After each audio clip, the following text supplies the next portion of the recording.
장관님, 내수 진작이 잘 안 되고 있는데 이게 가계부채가 큰 문제 아니겠습니까? 네, 가계부채도 그 원인 중에 하나라고 생각합니다. 네. 가계부채가 크면 가처분 소득이 아무래도 적을 수밖에 없고 눌려 있잖아요. 우리나라 가계부채가 굉장히 큰 문제라고 저는 생각을 합니다. 네. 이번 정부 들어서 주택담보대출이 급증을 했죠. 이 정부 들어서 좀 급증한 건 아니고요. 뭐 그전에도 급증했지만 네, 이번 정부 들어서 별로 관리를 못한 것도 맞죠. 그건 아닙니다. 주택담보대출이 작년 재작년은 그러니까 작년 재작년은 안정적으로 관리가 됐고요. 올해 들어서 다소 좀 증가 속도가 빠르고 있습니다. 네. 어쨌든 네. 증가 속도가 빠르다. 근데 네, 최근 저는 들어서 제가 볼 때 정책 윤석열 대통령이 당선 전부터 뭐라고 했냐면 시장에 맡겨서 하겠다. 그죠? 네. 그래서 공급을 늘리겠다. 그리고 사실은 금리가 굉장히 높고 경기가 침체돼 있었기 때문에 네. 부동산 가격이 떨어지는 게 정상적이었죠. 그죠? 네. 그 당시에. 그런데 이게 왜 그런지 모르겠는데 대출을 계속 이렇게 늘리는 쪽으로 해왔어요. 그리고 심지어는 미분양이 발생하니까 정부가 매입하는 상황까지 왔습니다. 그런 경우가 있었죠. 저 의원님 한 말씀 드리면요. 네. 작년 재작년에 저희 가계대출은 GDP 대비 가계대출 규모 비중이 줄어들었기 때문에 가장 이게 GDP 대비로 가계대출 비율은 줄었습니다. 그러니까 늘었다는 말씀은 어폐가 있는 것이고요. 그 다음에 부동산 시장이 제가 경착륙하는 걸 막기 위해서 그래서 연착륙을 유도하는 그런 의도는 있었는지 네. 모르겠으나 사실은 줄였어야 되는. 제가 볼 때는 이게 좀 관리를 제대로 못한 건 맞아요. 오늘 보니까 이복현 금감원장도 그것을 사과를 하셨던데요. 그 말씀은요. 네. 작년 재작년 같은 건 18년 만에 처음으로 최근 거를 얘기하신 건가요? 그렇죠. 올해 들어서도 최근 거 말씀드리겠습니다. 1월부터 7월까지 가계대출은 지금 최근에 2018년에 평균 수준을 하회합니다. 그리고 지금 가계대출이 늘어난 거 주담대가 늘어나는 건 최근에 7월, 8월 달에 주담대가 늘어나는 거를 가지고 지적을 하시는 겁니다. 그래서 정부 당국에서도 이 전체적인 가계부채에 대한 관리는 안정적으로 되고 있지만 최근에 주담대가 증가 속도에 대해서는 저희가 이건 경계의식을 갖고 보고 있다. 그래서 그 부분과 관련된 저희가 여러 가지 수요 관리나 그런 대책들을 지금 하고 있고요. 지금 그런 와중에 있다고 말씀드릴 수 있습니다. 어쨌든 경기가 안 좋을 때 집값이 조정기에 들어갈 때 그냥 내버려뒀었어야 된다라고 저는 생각을 합니다. 네. 그런데 정책 대출을 늘리고 이렇게 해서 사실은 왜 그랬는지 모르겠지만 선거 때문이다 이런 분석들도 있고요. 어쨌든 집값을 떠받치는, 그러니까 집값이 내려가는 거에 대한 포비아가 있는지 모르겠는데 저는 집값이 내려갈 때 조정기에 들어가는 거 그냥 내버려 뒀었어야 된다라고 생각하는데 어쨌든 그렇게 해서 사실은 집값이 떨어지도록 내버려 두지 않고 이것을 집값을 어떻게든 떠받치려고 하는 그런 게 이 정부에도 분명히 있었다라고 전혀 없었다고 말씀드리고요. 저희는 주거 안정을 위해 노력을 한 것이고요. 그냥 저하고 싸우시지 마시고요. 그냥 결과적으로 보면 지금 그렇게 돼 있어요. 그래서 뭐냐 하면 지금 이제 금리를 사실은 이제 이렇게 상황이 안 좋으니까 내수가 안 좋잖아요. 그래서 사실은 금리를 이제 내리는 이제 상황으로 가고 있지 않습니까? 그죠? 그런데 금리를 자칫 이제 이렇게 쉽게 내리면 부동산 가격에 또 자극을 줄까봐 잘 못 내리는 이런 상황이 오지 않았습니까?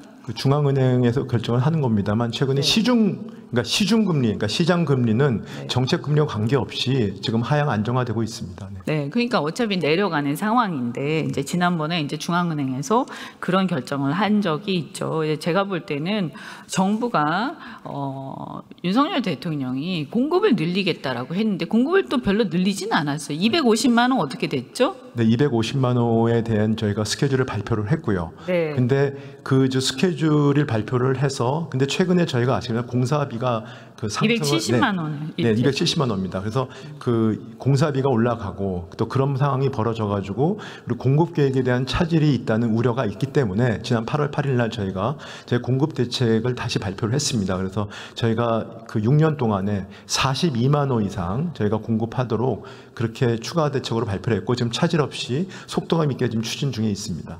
그러니까 어쨌든 이 270만 원은 차질 없이 되고 있다라고 보기는 좀 힘들어 보여요. 그 부분에 약간의 차질이 있다는 우려가 있기 때문에 그걸 보완하기 위한 대책을 지난 8월 8일 발표했습니다. 그래서 주택 인허가 실적을 보니까 굉장히 이게 공공부문, 민간부문 모두 실적이 많이 줄었습니다. 어쨌든 사실은 원래 굉장히 많이 이렇게 공격적으로 계획대로 이제 늘리기로 했다라고 저는 들었는데 그것도 이제 계획대로 잘 안 된 것 같아요. 계획이 잘 안 됐기 때문에 저 지금 보시고 있는 저 파워포인트를 보완하기 위해서 제가 8월 8일 날 대책을 발표를 한 거고요. 그건 저희가 속도감 있게 추진을 할 테니까 그 추진하는 걸 보고 다시 평가를 해주시면 될 것 같습니다. 그래서 보면 이제 내수를 살려야 하지 않습니까? 네, 그렇습니다. 지금 그게 문제잖아요. 근데 가계부채는 관리가 잘 안 되는 거고 저는 뭐 아니라고 말씀하시지만 가계부채 관리가 잘 안 됐다라고 생각을 합니다. 그런데 숫자를 보고 말씀을 주시죠. 그러면. 그런데 여기서 자 내수를 그러면 금리는 이제 하향 안정화되고 있다라고 하지만 사실은 정부가 뭔가 해야 되지 않습니까? 그래서 이 내수를 살리기 위해서 뭘 하고 계십니까? 내수는 아시겠지만 이제 수출이 저희가 2022년, 23년도가 저희가 위기 상황에 준하는 문제였고 제가 수출이 마이너스였습니다. 근데 최근에 들어와서 다행히 수출이 플러스로 전환됐기 때문에 제가 위기 상황은 이제 벗어났다고 생각을 하고 있고요. 그럼 수출이 좋아지면 보통 그 다음에 따라서 좋아지는 게 투자입니다. 투자 다음에 소비입니다. 그 투자 같은 경우에는 지금 설비 투자가 최근에 플러스로 보이고 있습니다. 문제는 소비인데 소비 중에서 그러니까 서비스 소비는 괜찮은데 문제는 내구재 소비, 그 다음에 소상공인의 이슈, 저소득층 부분들에 대해서 문제가 있습니다.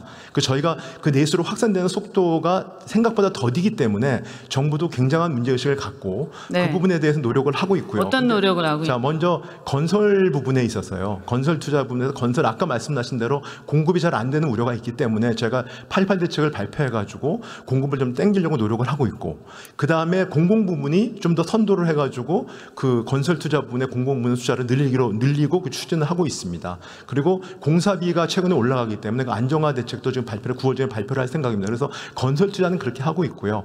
그 다음에 그 소비 부분은 이번에 추석 민생 대책을 포함해가지고 저희가 그 관광이나 소비 그 다음에 그 할인 쿠폰 이런 걸 온누리 상품권 그래서 그 부분에서 소비 진작을 하는 노력을 하고 있고 그다음 한 가지 말씀드리면 그래서 저희가 정부가 내수를 살기 위해서 임시투자세 공제라든지 그다음에 그 내구재 소비가 어렵거든요. 내구재 소비하는 개소세 인하라든지 그다음에 그 재건축 재개발 관련된 그런 법안들을 의회 그 21대 냈다가 다시 22대 다시 냈습니다. 그래서 국회의원님들도 내수를 살리기 위해서 그 법안을 빨리 통과시켜 주시는 것이 정말 저희도 노력을 하겠습니다만 간곡히 부탁을 드립니다. 장관님, 방법은 좀 다를 수 있지만 온누리 상품권도 마찬가지고요. 네. 우리가 주장하고 있는 지역화폐도 사실은 복지가 아니라 재정정책인 거는 아실 거 아닙니까? 그죠? 네. 네. 복지가 아니에요. 그건 주머니 안에 들어가는 게 아니잖아요. 그죠? 네. 4개월 안에 없어지는 거예요. 그러니까 그냥 도구일 뿐이에요. 그 경로죠, 경로. 그러면 전 국민한테 지급되는 게 좀 그러면 일부 그러니까 선별적으로 해도 좋고 뭘 어떻게 변형해도 좋습니다. 그러니까 합의를 해서 타협을 해서 그런 어떤 적극적인 재정 정책을 쓰자라는 거예요. 근데 온누리나 이런 거나 사실은 크게 다르지 않은데 왜 그것을 야당이 한다라고 해가지고 전면적으로 아예 듣지도 않느냐 이거예요. 그렇게 할 필요 없잖아요. 그리고 하다가 한번 해보고 효과가 좋으면 하고 효과가 별로 안 좋으면 검증해보고 안 하면 되는 거 아니에요? 그 온누리 상품권은요 전 국민을 대상으로 하는 것이 아니 그러니까 누가 전 국민을 하재요? 아니 그게 아니고 아까 내수 말씀을 하셨잖아요. 네. 내수 중에서 괜찮은 것도 있지만 물론 소수지만 그 다음에 온기가 확산되는데 온기가 확산이 안 된 것이 소상공인하고 전통시장 쪽입니다. 그래도 온누리 상품권은 그쪽을 타겟팅해서 하는 것이고요. 이것도 거기다 아니 말씀하시는 지역사랑 상품권은 그 사용 대상이 훨씬 광범위합니다. 그리고 지역별로는 타겟팅해서 만들 수 있잖아요. 아니요, 지역별로는 그게 효과가 있을지 모르지만 국가 전체적으로 봤을 때 과연 소비 진작 효과가 있느냐에 대한 의구심이 많고요. 네네. 거기다 타겟팅하고 국가 전체적으로 타겟팅하고 다 만들 수 있잖아요. 그거를 왜 지금 그렇게 얘기하세요? 아니, 만들어진 거를 저한테 지금 늘려야 된다고 말씀하시니까 얘기합시다. 그렇게 만들어서 네. 하게. 그죠? 전 지금 만들어진 제도를 들어가 보세요. 네.